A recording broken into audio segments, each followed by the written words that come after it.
आरोग्यदायी भारताकडे एक ऐतिहासिक पाऊल. मुंबईत पार पडली ब्रोकोली कन्झम्पशन कॉन्फरन्स 2026.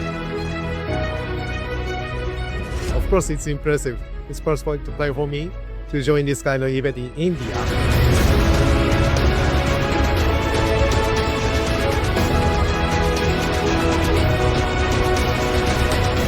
एक ऐतिहासिक क्षण. केंद्रीय कृषी आयुक्त डॉक्टर पी.के. सिंग यांची मोठी घोषणा. ब्रोकोलीसाठी सेंटर ऑफ एक्सलन्स स्थापन होणार. शेती, कोल्ड स्टोरेज, प्रक्रिया आणि शेतकऱ्यांसाठी संपूर्ण पाठबळ मिळणार. या उपक्रमात खास उपस्थिती होती दिग्गज क्रिकेटर क्रेश श्रीकांत आणि सेलिब्रिटी शेफ संजीव कपूर यांची. या ऐतिहासिक उपक्रमामागे आहे Sakata seed private limited, broccoli क्रांतीचा भारतातील विश्वासार्ह भागीदार. पोषण, आरोग्य आणि शाश्वत शेतीसाठी ब्रोकोली आज आणि उद्याचं superfood. Sakata seed private limited, passion in seed.